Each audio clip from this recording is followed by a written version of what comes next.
Во Франции контракт докторский — это 2200 евро в месяц до вычета налогов. Есть большое количество проблем с непониманием предпринимателей от государственных структур. То есть ты должен зарабатывать деньги в своей стране, а тратить их здесь, во Франции.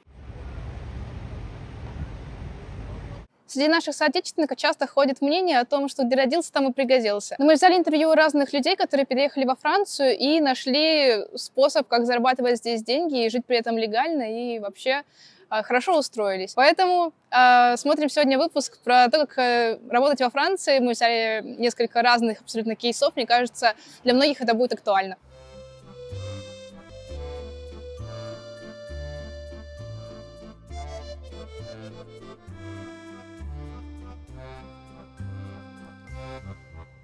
У меня достаточно такая классическая история, знаете, даже в какой-то степени, наверное, идеальная для иностранного студента. Я приехала во Францию по визе учебной.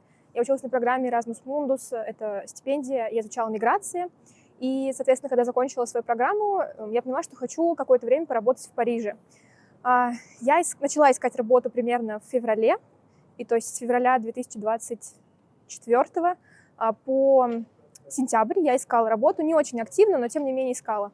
И в сентябре мне сделали оффер. Сейчас я работаю в университете, в международном отделе. Все мои коллеги французы, несмотря на то, что отдел международный, мы говорим только по-французски. И у меня контракт, что называется, СДД. Это контракт, который имеет определенные ограничения. То есть СДИ — это контракт бесконечный, вас практически невозможно уволить. В моем случае контракт заканчивается 31 августа, и после этого времени либо мне продлевают контракт, либо, соответственно, ищи новый. Мне уже предложили продлить контракт, но я отказалась просто по другим причинам, по своим личным. Но, тем не менее, после СДД возможно продолжить и на другом СДД, и еще на СДИ перейти. Частый вопрос, который мне задают, это вопрос по визе, на какой визе я работаю. На данный момент я получила визу поиск работы, она называется RESI, Recherche d'emploi et création d'entreprise. В общем, можно либо свое дело создать, либо найти работу. Когда у меня закончилась студенческая виза, я, соответственно, подалась на RESI, потому что в мой университет, в общем, там были проблемы с тем, чтобы поменять мне титр со студенческого на рабочий, потому что очень много нюансов. И так как им нужен был человек срочно, я согласилась сделать себе другой титр и, соответственно, так начала работать. И вот до сих пор у меня эта виза. Я по ней работаю, можно работать без ограничений, и, соответственно, дальше нужно будет продлевать уже на какую-то рабочую визу. Огромный минус в том, что если эта виза заканчивается, поиск работы после учебы, ты не можешь вернуться обратно во Францию. Сейчас я поясню, что я имею в виду. То есть если этот титр у вас заканчивается, у вас закончился студенческий, вы подали на поиск работы, и если дальше вы не нашли работу, то вам нужно уезжать. Либо, там есть нюанс, что вы можете, не знаю, замуж за француза выйти или сделать ПАКС. Смотрите в нашем новом выпуске про русских жен, он скоро будет. Либо вы находите работу, если работу не нашли или не создали свое индивидуальное предприятие, свой стартап, то, к сожалению, все, больше у вас нет возможности искать безгранично работу. И после этого уже вернуться заново на этот статус нельзя. Либо ты находишь работу, и тебя привозит сюда твой работодатель, либо никак. Мне очень повезло, на самом деле, с моими коллегами, просто они золотые. И у меня никогда не было такого прям опыта, чтобы все было плохо в коллективе, мне всегда везло. Но здесь как-то особенно тепло, и меня принимают с моим неидеальным французским, с моими какими-то странными вопросами, типа «Зачем?». Они такие «C'est comme ça, on fait comme ça, c'est bon». И, в общем, мне очень нравится работать. Но продлевать контракт я не стала по своим, опять же, личным причинам. Если бы я оставалась во Франции, я бы, наверное, осталась в этом универе.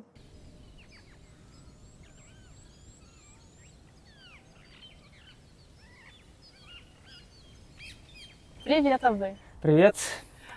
Спасибо, что согласился принять участие. Расскажи, пожалуйста, кто ты и чем занимаешься? Меня зовут Абы, фамилия моя Шукюров, мне 28 лет. Я являюсь докторантом и исследователем в Высшей школе социальных наук в Париже и приглашенным докторантом в Национальном институте демографических исследований во Франции. И иногда пишу статьи для разных российских медиа независимых и выступаю как эксперт по демографии. Вот. Чем ты занимался в России?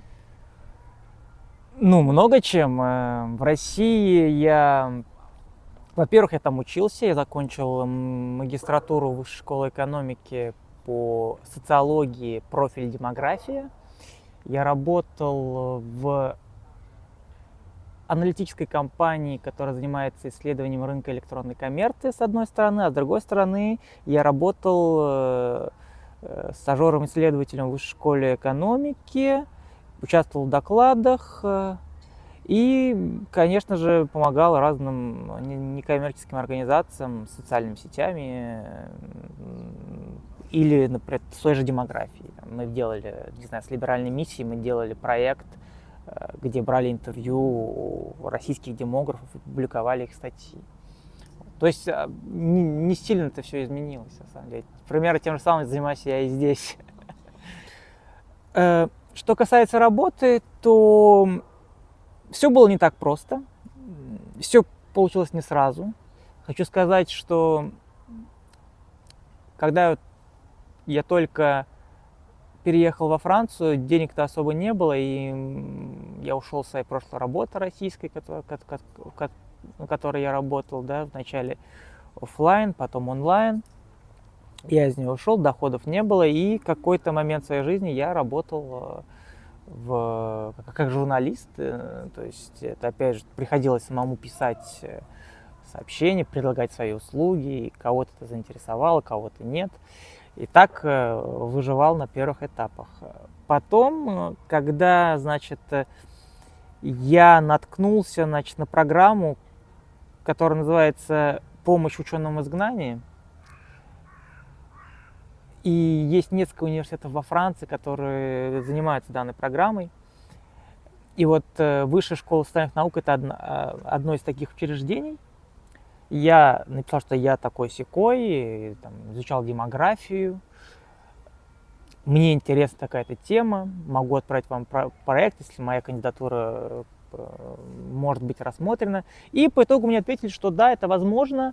И в дальнейшем процедура подачи ничем не отличается от обычной процедуры поступления в докторантуру Франции. Почему? Потому что единственное условие то, что вы не платите регистрационный сбор.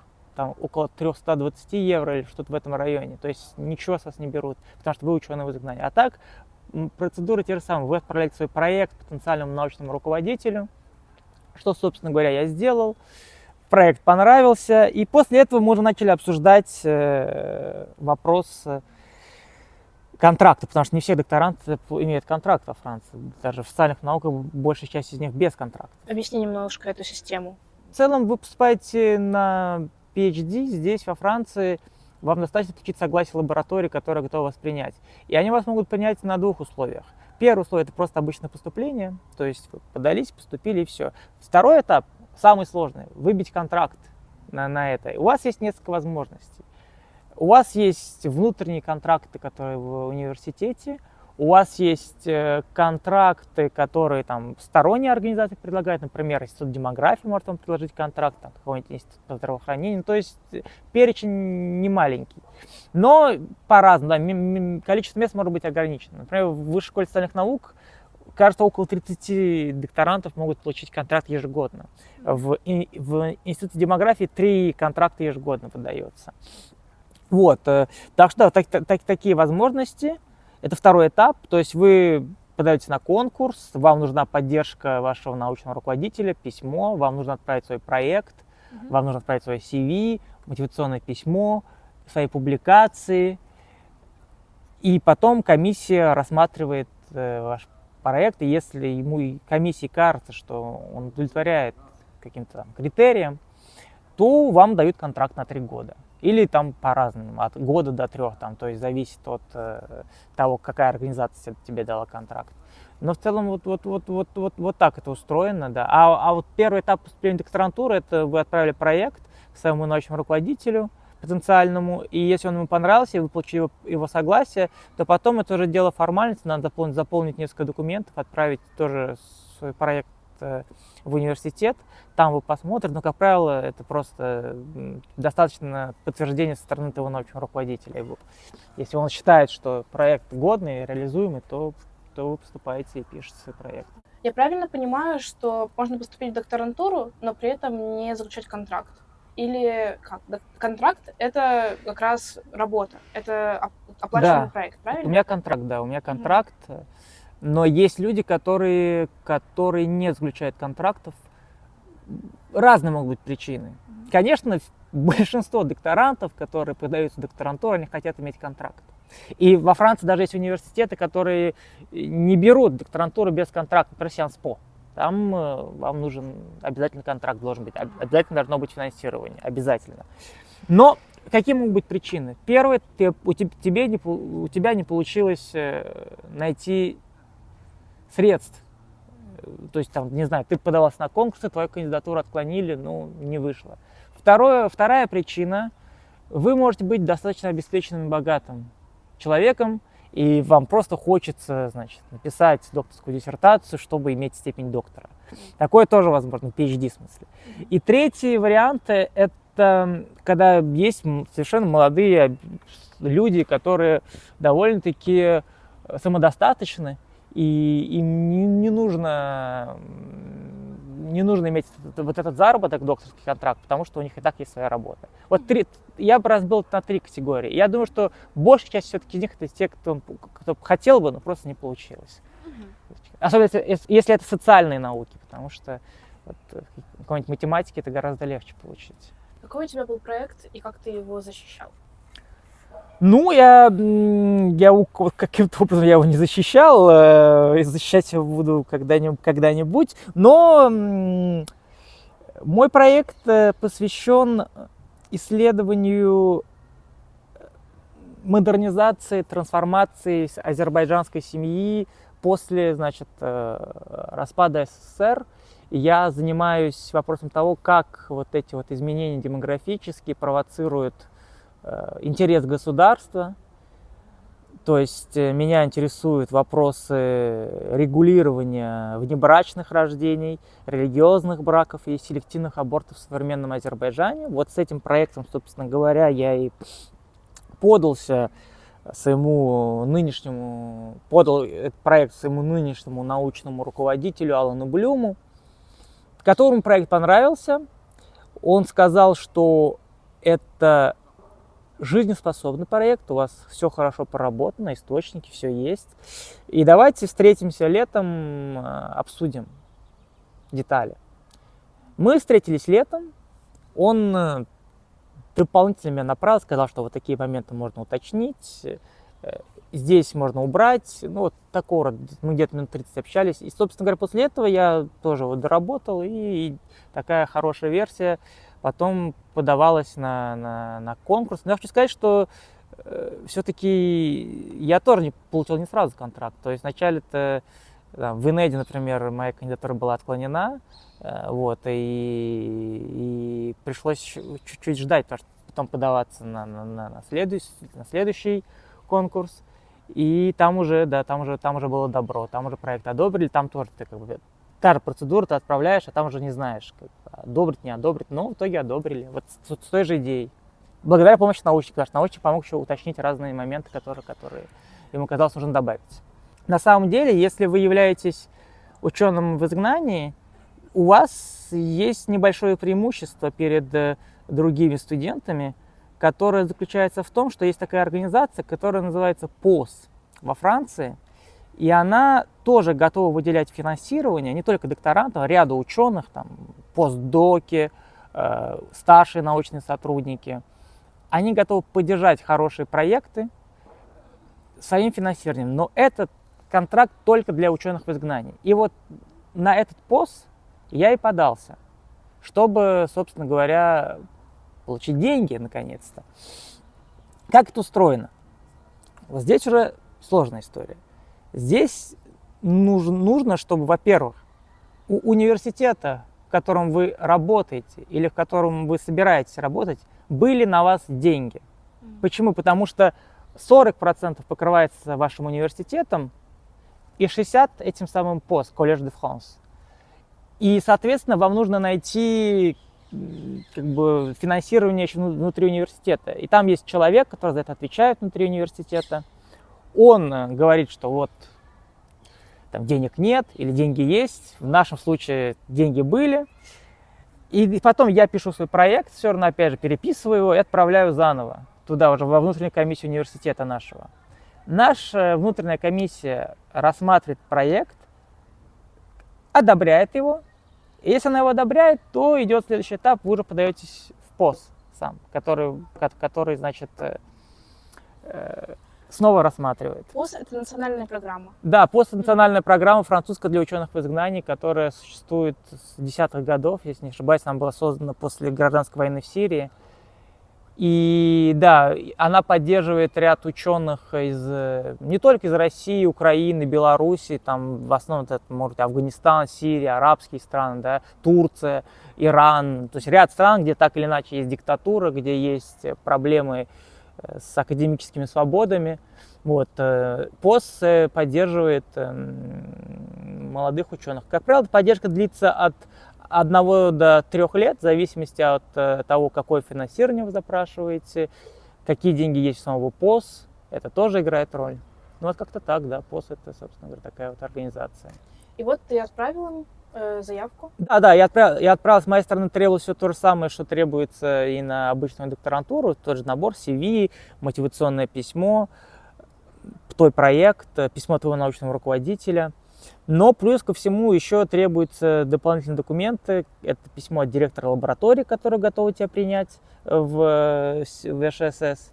На тот момент ты уже был докторантом, Да. И это была дополнительная подача. Да, Всё я поняла. был. Но, в принципе, может быть так, что ученый просто пишет какую-то институцию и еще и не является, допустим, ее сотрудником. Такое тоже возможно. Но я уже был в системе, и в этом смысле было, конечно, гораздо легче, потому что меня уже знали. И значит, да, я был докторантом, отправили все эти документы, и в конце концов, то есть мы отправили, получается, в апреле, решение было в июне, а контракт начал действовать с сентября. Вот так вот. И вот он действует год, потом еще на год может, продляется. То есть от 2 до 3 лет. Ну, докторантами обычно так, от 2 до 3. А потом, ну как-то так, да. И зарплата, да, которая устанавливается, она стандартная, точно такая же, которая есть у всех докторантов. То есть никакой разницы. То есть это во Франции зарплата, контракт докторский, это 2200 евро в месяц до вычета налогов. После вычета это что-то около 1780 евро в месяц. Ну, если ты пишешь в французском регионе, то это нормально. Но если ты пишешь в Париже, то и если у тебя есть семья, то это трудно. Если ты один, то, конечно, нормально тоже. Можно на это жить.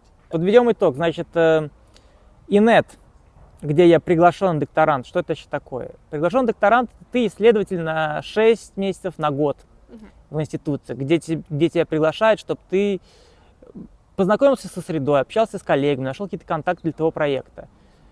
И это не финансируется. То есть это просто для тебя возможность найти новые научные контакты в рамках какой-то институции. Вот. ИНЭТ — это... ИНЭТ — это в ИНЭДе. ИНЭТ — это Национальный институт демографических исследований, который создан был, кажется, после Второй мировой войны, да. Он был создан с целью, на самом деле, для улучшить демографическую ситуацию во Франции. Но потом, конечно же, его интересы разрослись. Он сейчас занимается огромным количеством разного рода исследований. Это ведущий Европейский институт по демографии и, наверное, один из самых лучших в мире институтов, который, конечно, сегодня очень изменился. Не сказать, что в лучшую или в худшую сторону, просто изменился, это факт. Сейчас исследования такие более конкретные, да, раньше они были более глобальные, сейчас они более приземленные, скажем так. Вот, это ИНЭТ, и там у меня, 6 месяцев вот этой вот моей стажировки, скажем так, приглашенного исследователя, чтобы я мог налаживать контакты с коллегами, чтобы я мог, может быть, публиковаться вместе, участвовать в проектах. А основная моя деятельность, конечно же, завязана на Высшую школу социальных наук, на лабораторию, где я работаю, платят мне там, отвечаю я перед ней, и каждый год защищаю свой проект, свою работу, да, как, значит, продвижение, да, как она продвигается именно в этом университете в рамках докторского комитета именно там. Все, поняла. Вот, да. Супер. Как ты думаешь, почему они взяли именно тебя? Почему им был интересен ученый из России? Я не думаю, что тут есть какая-то специфическая история. Я не думаю, что они оценили, что мой проект блестящий, что я думаю, что им было важно поддержать человека, который находился в опасности, который покинул свою страну, отказался от своей научной карьеры там, чтобы быть в безопасности. Я думаю, что их убедила моя история, с одной стороны. Но, как говорят сами организаторы, конечно, самый важный критерий – это качество проекта. Да? И я думаю, что и вкупе с этим качество проекта тоже было не таким плохим, как может показаться. Мне кажется, что вот эти два фактора сыграли важную роль в том, что их как бы моя кандидатура, как бы, то, что им понравилась моя кандидатура. Но опять же, это для комиссии, да, ПОС. А что касается первого этапа, когда университет сам одобрил, внутри университета, когда одобрили, я думаю, что просто потому что было очень важно, чтобы был кто-то, кто расскажет твою историю. То есть ты не можешь сам пойти, да, вот, например, я не могу пойти к руководителю комиссии, который за это отвечает, и ему, значит, сказать, что я такой-сякой, хочу податься. Нет, то есть та история должна быть рассказана кем-то из руководства твоей лаборатории. Вот. Таким образом, вот эта иерархия, она все равно играет роль, да, то есть важно знать людей, скажем так. Важно уметь убедить людей в том, что твой проект важен, что твое существование здесь важно, и ты можешь быть полезен для лаборатории, в которой ты работаешь. Знаешь ли ты другие кейсы твоих знакомых ученых, которые тоже переезжали и сейчас строят академическую карьеру в Европе? Да, конечно, они совершенно разные сценарии. Например, я даже знаю старших коллег, да, которые переехали. Вот, допустим, не буду называть имен, потому что я не знаю, насколько им будет безопасно, потому что, может, они могут возвращаться. Вот был старший коллега, который, значит, который гораздо больше регалий, который очень уважаемый ученый. Он покинул Россию по тем же, значит, причинам, что и я. И здесь ему дали контракт на 2 года в французском университете через ПОС. Он там работал. Потом контракт у него истек, и сейчас он получил новый контракт уже в рамках какой-то новой институции, чтобы написать книжку. То есть вот ПОС его поддержал, он состоялся здесь, доказал свою нужность, эффективность, и сейчас ему дали контракт на книгу, написать книжку. Это очень большая успешная траектория. Или, например, моя коллега, которая пишет PhD в Бельгии, да, она живет активную научную жизнь, она ездит по разным странам, общается с коллегами, выступает на конференциях. Есть менее удачные примеры, опять же, да, то есть это как бы вот это успешные кейсы. Есть пример человека, которому дали контракт на год.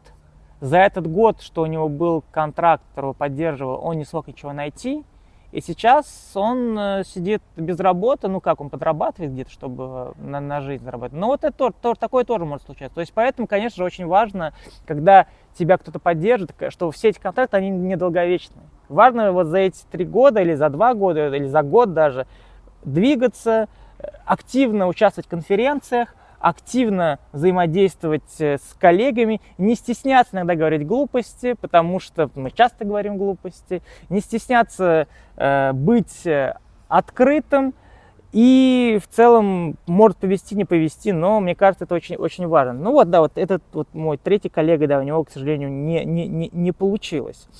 Ученый, который, докторант, у которого есть контракт, он получает визу, которая называется паспорт талант, которую на порядок получать легче, и которая просто более позитивно, что ли, учитывается, да, она как бы показывает, что у тебя есть статус перспективного исследователя.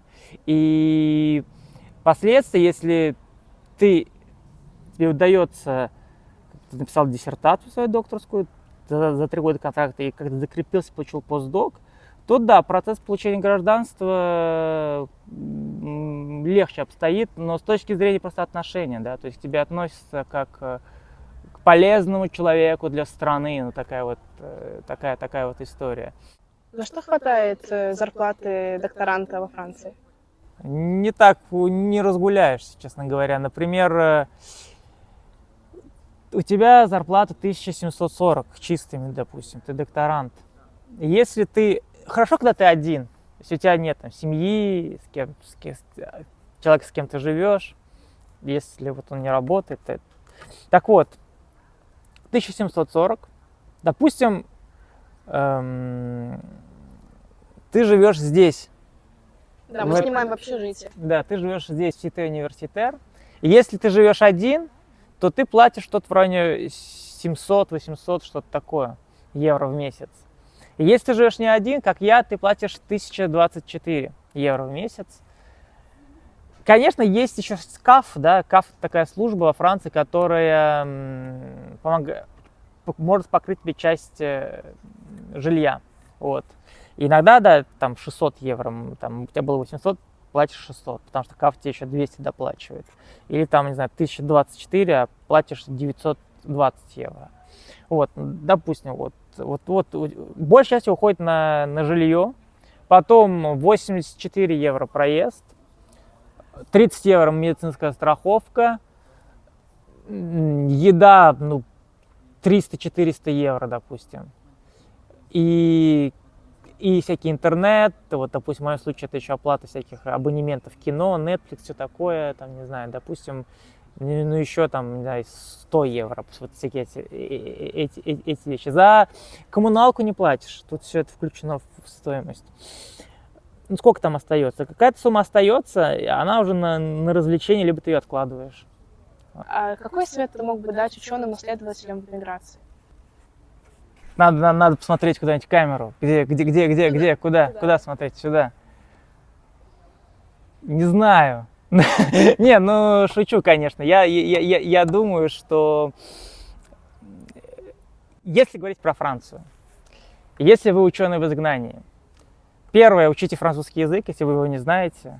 Здесь это очень важно.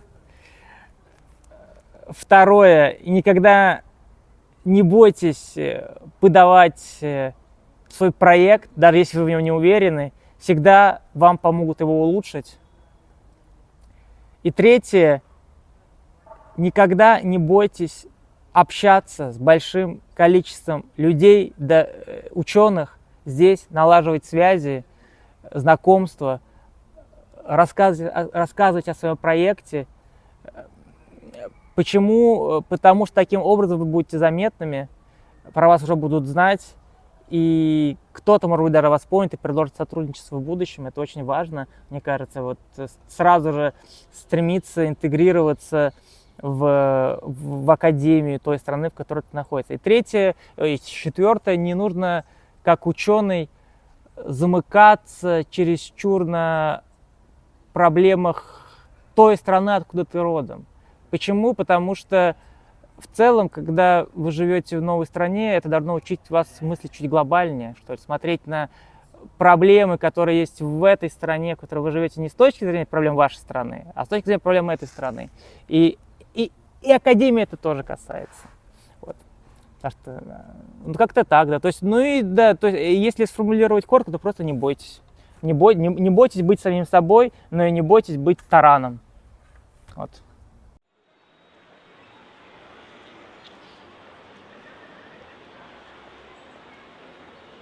То изначально я рассматривала вообще только Германию, так как с детства учила немецкий, все у меня было связано именно с Германией. Про Францию я всегда думала все, что угодно, только не эта страна. На любых чемпионатах мира всегда болеем против Франции, причем без какого-либо там суперного аргумента. Просто, ну вот как-то вот почему-то мне нравилось ее не любить. Объяснений нет. С Германией, слава богу, все сложилось, и мы тогда с парнем, сейчас уже с мужем, туда переехали на магистратуру, соответственно, учиться. И то ли мы с городом прогадали, то ли, ну, просто вот так получилось, как-то нам обоим не зашло. И мы стали думать, что вообще делать со всем этим добром и нашей жизнью дальше. И чтобы, так сказать, лучше принять решение, мы решили переехать на Бали. И с Бали мы думали, что вообще, как, где искать. И, собственно говоря, вот весь этот процесс шел. И искал в основном муж, потому что я в целом как-то уже поняла, что PhD меня не очень интересует, а шансов, что мы найдем одновременно в одной и той же стране, не в Германии, работу или там что-то такое, он был практически нулевым. Так что мы в целом как-то, по-моему, даже не особо совещавшись, обоюдно решили, что он ищет, а я либо удаленно работаю, потому что я уже вела тогда свой блог, либо на месте что-то, соответственно, подыскиваю. И у него было несколько разных предложений. Была та же самая Германия, была, соответственно, Шотландия, Эдинбург, и самое щедрое финансирование предложили во Франции, в Тулузе. То есть очень часто спрашивали даже не почему Франция, а почему Тулуза. Для тех, кто не знает, Тулуза — это, по-моему, 4-й сейчас город по населению во Франции. Он известен в основном Airbus'ом, то есть аэрокосмосом. Ни я, ни муж с аэрокосмосом не связаны. Почему вы выбрали, соответственно, Тулузу? Мы не выбирали. Андрей выбрал проект, и мы, собственно говоря, на этот проект и поехали. И вроде как примерно в этот же период временной у меня хорошо пошло с блогом, у меня хорошо пошло с помощью поступлений, было много клиентов, и я вроде даже никогда ничего там не искала. То есть я помню, что, в смысле, во Франции, я помню, что на Бали я еще искала какую-то удаленную работу, то есть там что-то типа из СММа, какая-то контент-менеджмент, а во Франции я уже все как бы просто занималась своим проектом и пыталась понять, как вообще здесь выжить, потому что ситуация была патовая. В Германии я знала немецкий, ну, когда уезжала уже там, ну, на хромающий, но C2, то есть уже либо на суперуверенный C1, а во Франции я знала, соответственно, понедельник слово и слово суббота-воскресенье, поэтому с днями просмотра квартир мы были достаточно сильно лимитированы. То есть в Тулузе это даже не Париж, там вообще никто не говорит с тобой на английском, кроме какой-то университетской среды, поэтому было весело. Выживание было интересным, на поиск работы ни ресурсов, ни желания не хватало, поэтому я продолжала гнуть свою предпринимательскую линию, и, собственно говоря, она как-то так хорошо пошла, что тьфу-тьфу-тьфу идет до сих пор. Получается, это было до 2022 года, и Да. ты вела такой юридический вопрос. Получается, у тебя было свое индивидуальное предприятие в России. Ну вот мы, извините, господа налоговые, первый гайд мы продали как бы на шару, ну потому что мы вообще не ждали, что кто-то купит, ну а потом мы вернулись с Бали в Россию и сразу же открыли ИП, так что мы вообще, на самом деле, очень честные люди, отчасти потому, что моего мужа штрафуют за переход на красный свет в Россию, мне кажется, немного кто может похвастаться этим штрафом, а он может, поэтому, зная нашу везучесть, мы все сделали честно, мы сразу же открыли ИП, причем мы еще, конечно, никаких патентах не слышали, мы открыли упрощен. Мы открыли самозанятость, мы платили 4%. Мы были вот теми вот первыми самозанятыми людьми в России, да. Так, но я знаю, что у тебя сейчас уже есть французское ИП. Да. Расскажи, как ты его открывала. Наверное, понятно зачем, но можешь тоже рассказать. Это было в 2022 году, Да. Получается, уже после февраля Да, 2022. Расскажи, было ли это сложно и какие у тебя впечатления от ИП в России и от ИП во Франции? Соответственно, мы на самом деле очень давно хотели это сделать. Ну, потому что для гражданства, потому что в целом так правильнее. А мне в целом вообще мне не нравится платить налоги. Это я не то чтобы фанатка этого дела, но с другой стороны, я считаю, что если ты живешь в стране и пользуешься ее инфраструктурой, платить налоги — это ок.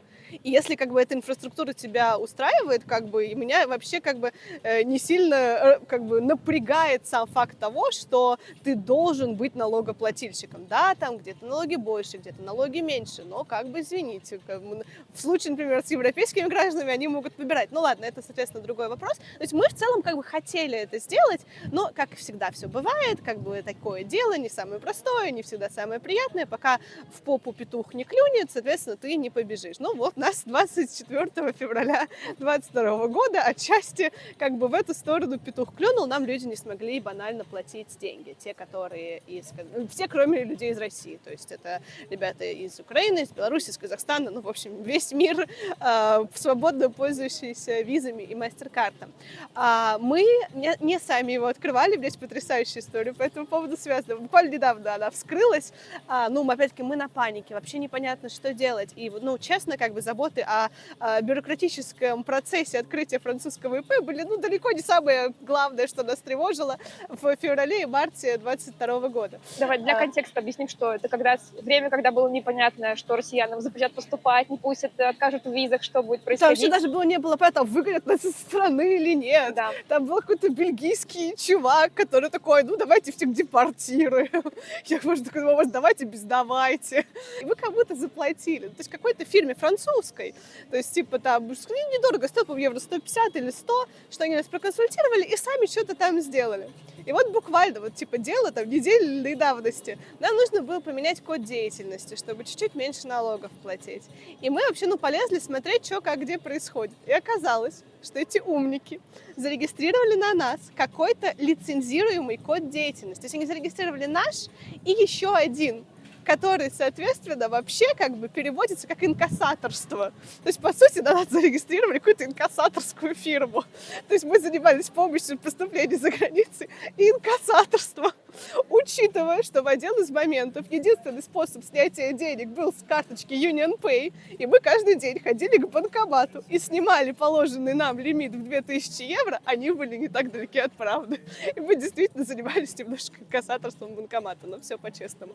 Так что можно сказать, что мы даже были официальными инкассаторами нашей деревни под Тулузой. Вот. Сколько вы платите налогов в России и во Франции? В России у нас патентная система, мы под нее проходим, и, соответственно, там получается какая-то, если честно, совсем смешная сумма, там меньше 100 тысяч рублей в год. Там что-то из этого страховые, что-то из этого патент, потом что-то подается на уменьшение патента. Я не бухгалтер, мы один раз попытались заняться этим сами, и спасибо у меня хорошая налоговая в России. Она мне не блокнула счет, хотя за такие вещи, за неподанную какую-то там декларацию, за такой блокают. Нам тьфу-тьфу-тьфу тогда повезло, все было нормально. После этого мы наняли бухгалтера, и теперь бухгалтер мне говорит, до 1 июня надо сделать это, скинуть мне потом. Я скидываю. То есть в целом я примерную сумму представляю, 100 тысяч, но на что конкретно она бьется, там что-то страховые, что-то не страховые.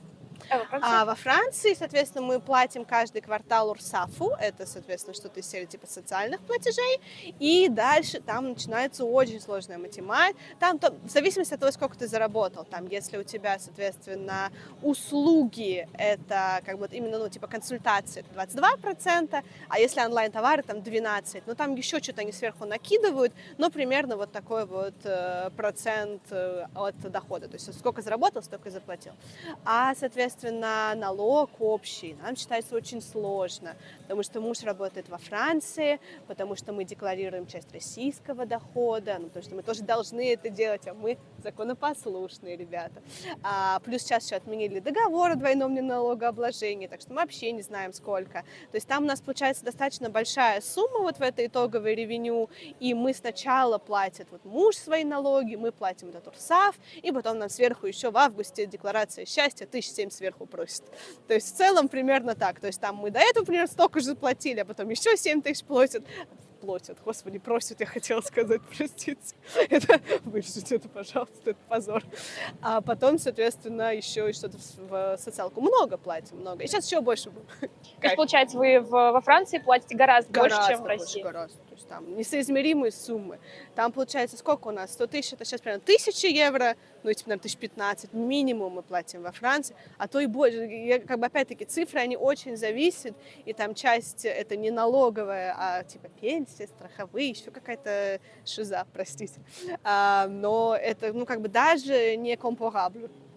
И каково тебе быть индивидуальной предпринимательницей во Франции? Потому что считается, что Франция — это не идеальное место для людей, которые хотят делать бизнес из-за высоких налогов, из-за большой бюрократии, вообще из-за каких-то административных нюансов. Каково тебе? Мне нормально, потому что я считаю, что у всего есть своя цена, и у жизни со свободным графиком, может быть, чуть-чуть более высоким доходом, чем на какой-то постоянной позиции или даже временной позиции, там еще у многих других бонусов. Ну, вот у меня цена такая, это налоги, это еще там какие-то минусы. То есть мне в целом это скорее нравится, но есть большое количество проблем с непониманием предпринимателей от государственных структур. То есть государство не очень понимает, что ты такое, и, опять-таки, может быть, это мое личное впечатление, такое ощущение, что для французского государства, если ты предприниматель, ты изначально чуть-чуть ниже, хуже, меньше надежный, меньше престижный, чем человек с постоянной позицией. Если твоему ИП меньше 3 лет, у тебя нет ИП. То есть, это такой, важный пункт. То есть, если у тебя уже 3 года, то ты хотя бы что-то. А там, если больше 10, то, может быть, уже даже кто-то. Но это, все, соответственно, тоже требует времени. С гражданством тоже есть, соответственно, нюансы. С ипотеками есть нюансы. Но в целом, окей, пока как-то держимся более или менее. Если говорить про, например, съем квартиры у частного лица или любые взаимодействия, например, с нотариусами, не беря во внимание банки при покупке квартиры, то им вообще что ты предприниматель. Им все равно, кто ты. То есть ты пока даже, мы снимали последнюю квартиру, моему ИП было 6 месяцев французскому. И, соответственно, владелец такой, окей, он все как-то понял, принял, осознал. Он еще юрист, да, он француз, и такой соответственно, прям юрист до мозга костей. То есть то, что он принял, это уже в целом почетно даже. То есть в целом окей. Опять-таки, тоже все очень зависит. Если вы приехали и пытаетесь открыть ИП и с помощью ИП легализоваться, и у вас вы не претендуете на паспорт талант entreprise, то есть, соответственно, на более высокую категорию по предпринимательству, то это сложнее. То это виза всего на 1 год, то там тоже надо доказывать каким-то проектам, то есть там нельзя с семьей, насколько я знаю, я не миграционный юрист, может, что-то изменилось, может, я чего-то не знаю, то есть это чуть-чуть сложнее. У меня проще ситуация, у меня, соответственно, виза, точнее, ВНЖ по мужу, у него паспорт талант, у меня паспорт талант фамильяль, то есть мне не надо хотя бы с этим париться, поэтому, да, я понимаю, что не совсем может быть равная ситуация у кого-то, из-за легализации это будет сложнее, но мне из-за того, что эта часть вопросов отпадает, налоги мне жалко, конечно, как и любому человеку, но здесь я хотя бы вижу, за что я плачу, куда они идут, они хотя бы в соседнюю страну не летят, там, опять-таки, в Франции тоже есть конфликты, если кто-то хочет написать, то я все знаю, все понимаю, я географ, но, тем не менее, там немножко по-другому работает ситуация, эскаляция конфликта, поэтому здесь я в целом вижу, что деньги тратятся в том числе на меня, и опять-таки я, может, ошибаюсь, но, как я понимаю, достаточный процент моих вложений как предпринимателя идут даже не абстрактно куда-то во Францию, а чуть ли не в мой район.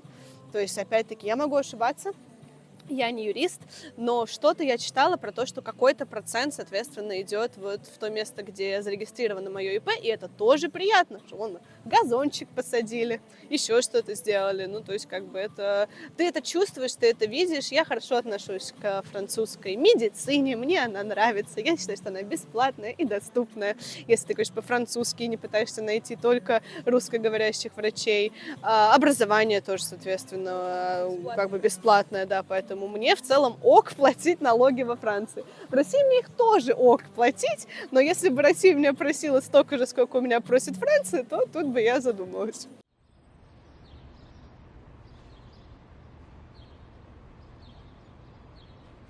На самом деле история интересная, потому что до Франции мы с мужем, мы оба работаем удаленно, мы с мужем объехали много стран, наверное, это где-то была 40-я наша страна, и во многих попробовали пожить. Так сложились обстоятельства, что мы пожили в Турции около полугода, больше полугода мы прожили в Эмиратах, в Дубае, мы жили на Бали и жили в Америке, и рассматривали даже Америку как страну для переезда, но пожив там действительно как жители, а не как туристы, поняли, что абсолютно нам не подходящая страна по многим причинам. И во Франции мы были много раз, но никогда до Парижа не доезжали. Так сложилось, что нам до этого сказали, много раз говорили, что Париж — это грязный, засанный, вонючий город, в котором нечего делать абсолютно. Ну и мы, соответственно, в Париж не приезжали, мы объехали юг Франции, север Франции, и думали, зачем нам этот Париж. А потом на день рождения моего мужа мы приехали сюда на 2 дня. Так сложились обстоятельства, что ну, вот нам было по пути. И поняли буквально с первого дня, это был 2022 год, буквально с первого дня мы поняли, что нам невероятно нравится этот город, нам невероятно нравится это место, что нам здесь нравится абсолютно все, и еда, и какой-то вайб, и архитектура, и сам по себе там размер города, его какая-то логистика, то, что здесь можно на велосипедах ездить, то, что тут можно пешком ходить. И мы решили следующим летом, уже где-то в голове себе поставили галочки, и решили следующим летом попробовать здесь пожить. Вернулись на 3 месяца, то есть у нас наша туристическая виза шенгенская позволяла 3 месяца, позволяет 3 месяца жить, не выезжая, да, в какой-то из стран шенгенской. И мы приехали сюда на 3 месяца, сняли на Airbnb квартиру, тоже в 16-м районе, как сейчас, только там дальше. И 3 месяца здесь прожили и поняли, что абсолютно наш вайб нам очень нравится, мы хотели бы жить здесь и дальше. И потом уехали, виза закончилась, мы уехали и стали искать варианты, как здесь остаться. Вообще самый, наверное, рабочий вариант для нас это виза «Паспорт Талант», которая за инновации, потому что мы в такой сфере работаем, в которой наши проекты пройдут. Но мы пока выбрали визитера, и вот уже 2-й раз я продляю визитера, и до того, чтобы получить «Паспорт Талант», все никак не доходит руки, потому что визитер оказался очень удобным. И вот мы год брали консультации, мы рассматривали разные страны, тоже думали, может быть, через Испанию, но жить во Франции. Ну, такие костыли мне очень не нравятся. Мне не нравится быть нечестной, да, с кем-то. И смотрели, слушали, много с кем разговаривали, брали консультацию. Очень много кто нам говорил, визитер нет. Ну, во-первых, вы ее не получите, нет. Ее сейчас никому не дают, ее не дают даже богатым пенсионерам с недвижимостью во Франции, а уж тем более не дадут молодой паре. Визитер даже не рассматривайте, вот делайте сразу «Паспорт Талант», желательно платите нам деньги, и мы вам «Паспорт Талант» сделаем. Ну, потом я все-таки решила остановиться на визитере, потому что это быстро. Самое главное условие это было как раз приехать сюда и снять квартиру, и у нас получилось это сделать. И потом уже с документами, вот самое главное, что с квартирой, с действительно контрактом на квартиру, мы поехали в Россию, подались, и за 14 дней наша виза была готова, и вот мы уже по ней прожили год, и, соответственно, продляемся. По поводу визы визитера. Чем она отличается принципиально? Тем, что ты не можешь работать во Франции. Ты не можешь здесь зарабатывать деньги. И это прям вплоть до, насколько я знаю, до уголовного наказания. То есть ты должен как бы зарабатывать деньги в своей стране, а тратить их здесь, во Франции. И насколько я понимаю, что с этого года добавилось условие, что ты должен здесь жить 181 день плюс. То есть раньше, насколько я вот консультировалась и слышала, ты мог по визе визитера, ну, хоть 1 день прожить во Франции в году, валидировать эту визу и, собственно, уехать. Но мы жили здесь весь год, и когда мы начали заниматься продлением, я прочитала, что теперь требуется прям штамп, что ты здесь, соответственно, жил. И мы проходим по этому критерию. Самое важное, ты не должен работать. Второе, ты должен получать достаточный доход, чтобы жить на территории Франции, получая удаленный доход, либо пассивный. Когда ты читаешь условия по этой визе, везде написано пассивный доход.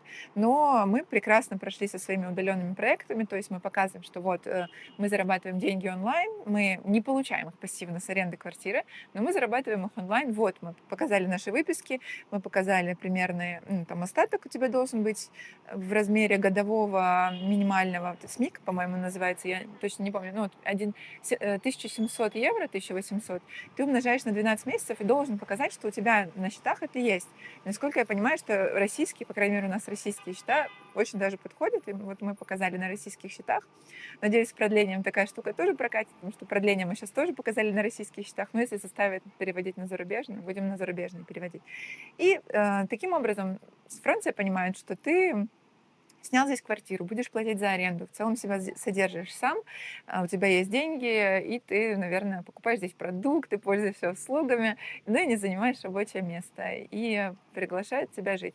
Я знаю, что много отказов, но при этом, когда мы получали визу, нам наоборот писали люди, которые поддерживали, мы там спрашивали в чатах, люди писали, в этом году Франция очень хорошо дает. И нам действительно быстро выдали, и мы довольны. Чем-то похоже на визу номада, которую дают в Испании, в Португалии. Только не берутся налоги. То есть мы не платим здесь налоги, но еще очень важно, да, что понимаете, что на паспорт мы тоже не претендуем. То есть вот мы год здесь прожили, этот год не зачтется в год жизни для паспорта. То есть если мы хотим претендовать на паспорт, то, пожалуйста, подавай налоговые декларации, насколько я понимаю, с визитером ты тоже прокатываешь. Подавай налоговые декларации, отчитывайся, и что-то плати. Но если ты не платишь и не подаешь, то ты не претендуешь на паспорт, который получается через 5 лет. Поэтому тут есть свои плюсы, есть свои минусы, как говорится. Мы работаем удаленно с мужем, у нас разные проекты. Он продюсирует запуски у крупных блогеров. Вот последний запуск был у Ларисы Сурковой, это блогер, которая психолог, с детьми работает. А я уже много лет, уже 8 лет занимаюсь холодным трафиком, запуском и маркетингом на холодном трафике. То есть мы строим школы, которые обучают взрослых получать новые профессии. И сейчас у нас школа нейросетей. То есть мы обучаем взрослых людей работать с нейросетями, зарабатывать на этом, возможно, или, возможно, внедрять в свою работу, внедрять в свой бизнес, там, автоматизации и креативу, творчеству. Всему этому мы обучаем. Ну, соответственно, отсюда и весь доход. Плюс, ну, там, да, есть какой-то сейчас появился доход с аренды московской недвижимости, но это как бы небольшой, совершенно небольшие цифры.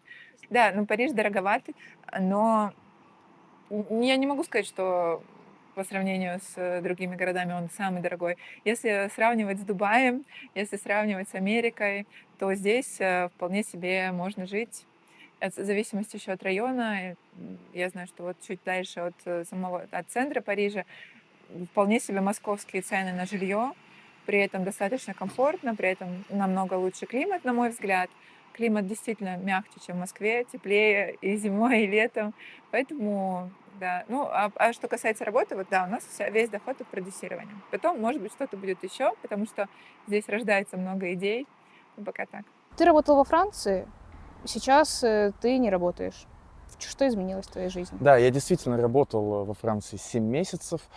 У меня попросту закончился мой контракт, потому что во Франции, как известно, есть 2 типа контрактов. Это CDI и CDD. У меня был CDD, contrat durée déterminée. Он продлевался 2 раза, и по итогу мы с работодателем решили его дальше не продлевать. В связи с этим я оказался безработным и записался в государственную службу занятости. Она раньше называлась Pôle emploi, но сейчас называется France Travail. И отныне я получаю пособие там по безработице. Одно из главных условий для получения пособия по безработице — это то, что ты работал больше 6 месяцев по 35 часов в неделю на официальной работе, то есть по черному нельзя, ведь очень важно, чтобы ты со своей зарплаты платил взносы как раз-таки в службу занятости, как раз на такие случаи, где тебе может понадобиться пособие по безработице. Также еще важным условием является то, что ты потерял работу не по своей вине. Это означает, что либо ты попал под сокращение, либо у тебя закончился твой трудовой договор. Если ты был уволен по статье или ушел по собственному желанию, то в большинстве случаев пособие по безработице не предусмотрено, но это может быть решено в индивидуальном порядке уже с человеком, твоим контрагентом из службы занятости.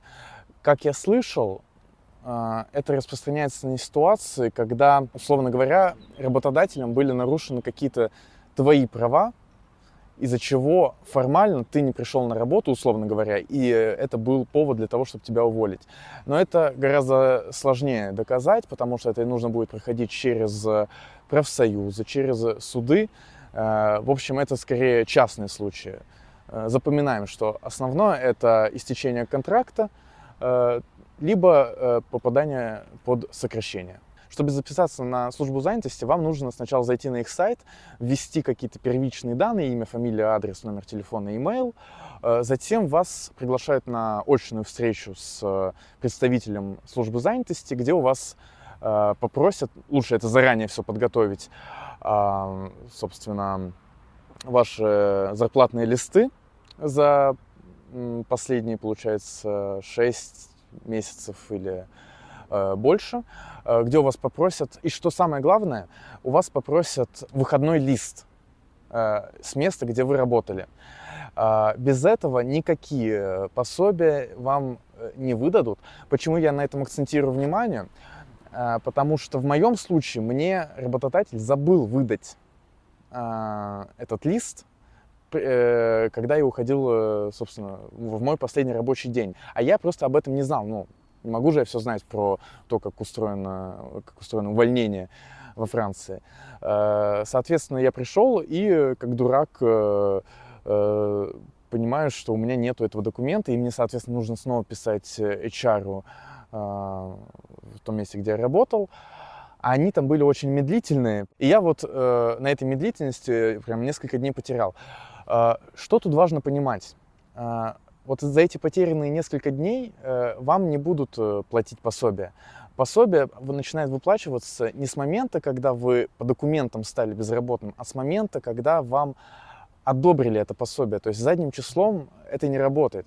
Соответственно, мой вам совет.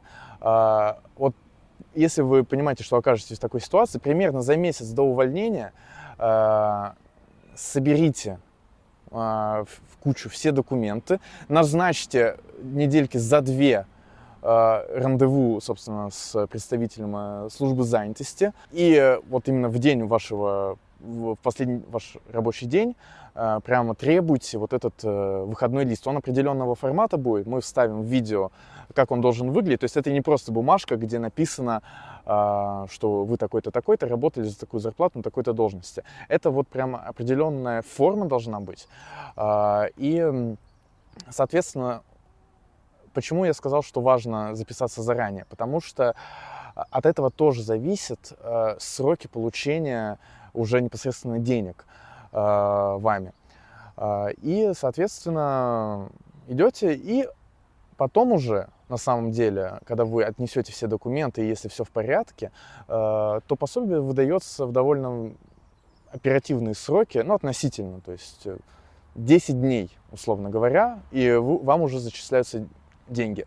Касаемо суммы, которая вам будет зачисляться. По статистике это от 50 до 75% от вашей зарплаты. В моем случае это 60%. Там множество критериев, почему там такая зарплата есть. На сайте France Travail есть симулятор вашего пособия. Там учитываются такие факторы, как ваш опыт работы, возраст, семейное положение, статус, в котором вы работали. В общем, много факторов. Но суть заключается в том, что в любом случае пособие по безработице будет невысоким. То есть это не будет, если вы там получали 4000 евро в месяц, то не стоит рассчитывать даже на то, что у вас будет пособие больше 2000. Скорее всего, оно будет даже меньше. А учитывая то, что зарплата 4000 евро во Франции это очень редкая зарплата, то, скорее всего, у вас будет вот как раз-таки около 1000-1100 евро. Этих денег в целом хватает, если у вас решена жилищная проблема и если у вас нету детей. Но, конечно, или если вы живете впятером в одной квартире и каждый получает такое пособие. Но в общем и целом это просто мера поддержки на первое время, и она не предполагает, что вы на этом на этом пособии будете вечно сидеть. Касаемо вечно сидеть на пособии. Оно выдается на срок не более 2 лет, как правило. И то это после всяких продлений. Мне выдали его на полгода с возможностью его дальнейшего продления. При этом нужно понимать, что когда вы получаете пособие, это накладывает на вас ряд обязательств. Первое обязательство – это то, что вы должны актуализировать всю информацию касаемо своего статуса. То есть, если вы работали, там, у вас была подработка 2-дневная, 3-дневная, это все равно нужно указывать, потому что таким образом вы все равно вносили из своих налогов взносы, и это важно для вашего пособия. Что еще важно? Это действительно искать работу. У вас есть обязательство отчитываться, сколько вакансий вы подали. Точнее, там не так. Там нужно указывать, сколько часов вы потратили на действия, связанные с поиском работы. Это все делается через приложение. Там нужно набирать 15 часов в неделю минимум. Если вы не будете соблюдать эти 15 часов в неделю, то, соответственно, вы будете гореть красненьким на компьютере у своего куратора по поиску работы, и это может налагать определенные санкции в отношении вас. И третье, что самое важное, это нужно в обязательном порядке идти на все мероприятия, отвечать на все вопросы, на все сообщения представителей службы занятости, ходить на встречи с ними, ходить или подключаться онлайн к ним. Если этого не делать, то 2 раза вам еще это спустят с рук, или 2 или 3 раза.